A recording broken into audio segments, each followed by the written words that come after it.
Assalamualaikum warahmatullahi wabarakatuh. Di sini saya akan menjelaskan cara klasifikasi dengan menggunakan metode Naive dan menggunakan Orange Software. Nah, pertama-tama saya akan menjelaskan pengertian tentang klasifikasi dan metode Naive. Pertama adalah klasifikasi atau classification. Klasifikasi merupakan proses menemukan sebuah model atau fungsi yang mendeskripsikan dan membedakan data ke dalam sebuah kelas-kelas. Klasifikasi biasanya melibatkan proses pemeriksaan karakteristik dari objek dan memasukkannya ke dalam salah satu kelas yang sudah didefinisikan sebelumnya. Selanjutnya adalah metode Naive. Metode Naive merupakan metode klasifikasian dan menggunakan metode probabilitas dan statistik. Ciri-ciri utama metode Naive adalah asumsi yang sangat kuat atau naif akan independensi dari masing-masing kondisi atau kejadian. Selanjutnya, saya akan menjelaskan apa saja sih kelebihan dan kekurangan dari metode ini. Dari metode Naive ini, kelebihan yang pertama yaitu pada metode Naive tidak memerlukan jumlah data yang banyak. Yang kedua yaitu tidak memerlukan data training yang banyak. Yang ketiga yaitu kokoh terhadap atribut yang tidak relevan. Yang keempat yaitu cepat dan efisiensi ruang. Selanjutnya adalah kekurangannya. Untuk kekurangan yang pertama yaitu tidak berlaku jika probabilitas kondisionalnya adalah 0. Apabila probabilitas kondisionalnya 0, maka probabilitas predikat akan bernilai 0 juga. Kekurangan yang kedua yaitu adalah asumsi. Asumsi bahwa masing-masing variabel itu merupakan independensi menyebabkan kurangnya akurasi, karena biasanya ada korelasi antara satu variabel dengan variabel yang lainnya. Yang ketiga yaitu tidak bisa diukur menggunakan hanya satu probabilitas saja, sehingga memerlukan bukti-bukti yang lainnya. Nah, selanjutnya saya akan menjelaskan bagaimana pengklasifikasian data menggunakan software Orange dan metode Naive. Dan di sini saya menggunakan contoh data yang sudah saya peroleh dari Kaggle dataset.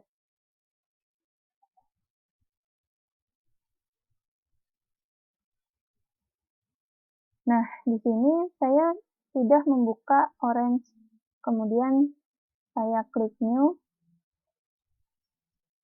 lalu pilih File,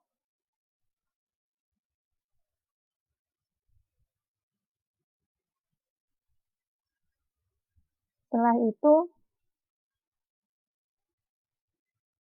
Open File, lalu pilih data yang akan digunakan. Di sini saya menggunakan dataset yang sudah saya peroleh dari Kaggle dataset, yaitu Nutrition Value Dataset. Lalu klik Open.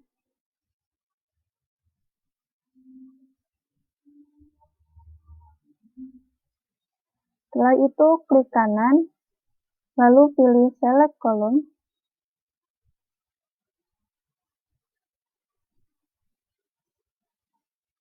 Sebelum membuka, kita harus menghubungkan file dengan Select Column.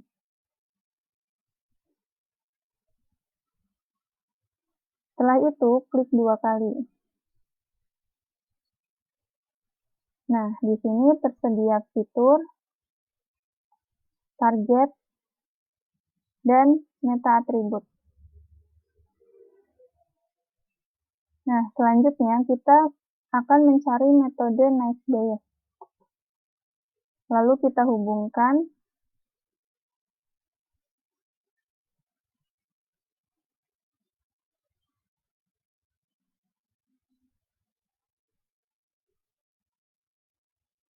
dari Select Column ke Naive.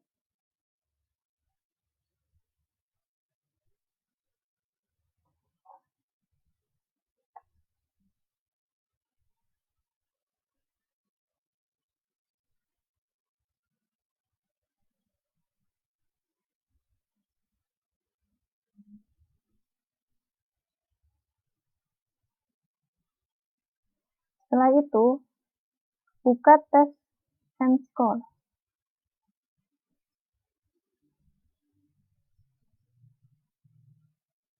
Dan jangan lupa untuk menghubungkan select column dan Test and Score dan metode NiceBase dengan test score.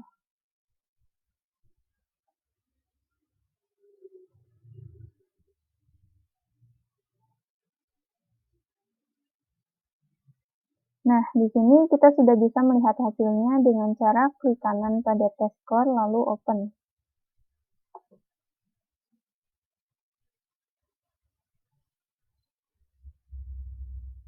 Nah, di sini kita bisa melihat evaluation result-nya atau hasil evaluasinya. Di sini ada beberapa macam tabel. Ada model, AUC, ini ada VA, lalu ada F1, ada precision, dan recall. Model di sini adalah menunjukkan model yang digunakan, yaitu model NiceBase. Untuk AUC adalah prediksi yang tersimpan dalam penggunaan model, atau bisa disebut area di bawah kurva operasi penerima. Di sini ada VA, adalah proporsi contoh yang diklasifikasikan dengan benar.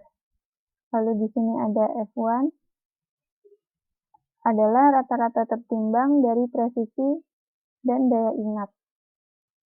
Lalu ada precision. Precision secara intuitif adalah kemampuan classifier untuk tidak memberi label positif kepada sampel yang negatif, begitupun sebaliknya. Atau bisa dikatakan presisi adalah proporsi sejati di antara contoh yang diklasifikasikan sebagai positif. Misalnya pada dataset iris, proporsi iris virginica yang diidentifikasi dengan benar sebagai iris virginica. Selanjutnya ada tabel recall. Secara intuitif, tabel recall ini merupakan kemampuan classifier untuk menemukan dan menggolongkan semua sampel yang bernilai positif. Dapat dikatakan bahwa recall adalah proporsi positif sejati di antara semua positif. Di antara semua kejadian positif dalam data.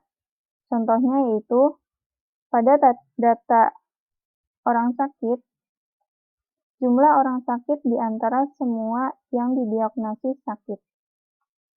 Ini adalah nilai-nilainya.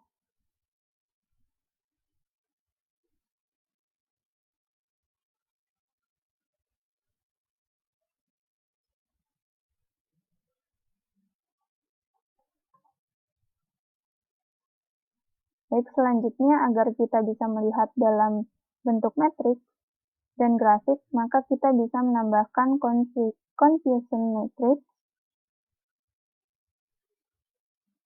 lalu ROC analisis,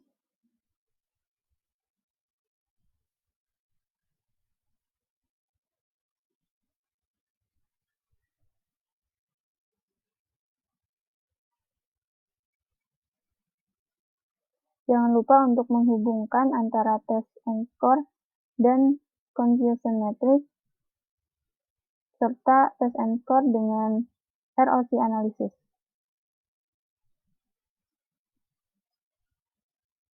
Berikut adalah hasil dari confusion matrix.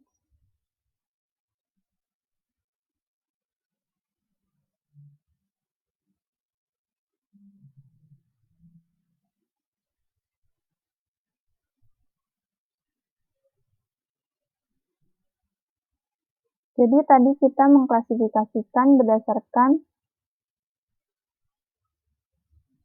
breakfast menu, terus ada cookie, brownies, croissant, ada dessert menu, ada fruit and yogurt, dan lain sebagainya.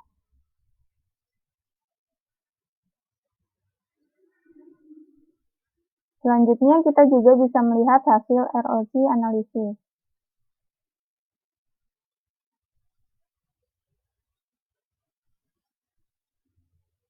Dari ROC analisis ini, kita dapat melihat grafik dari kategori breakfast, meal, dari kategori cookies, brownies, ada juga dari kategori dessert, dan lain-lain.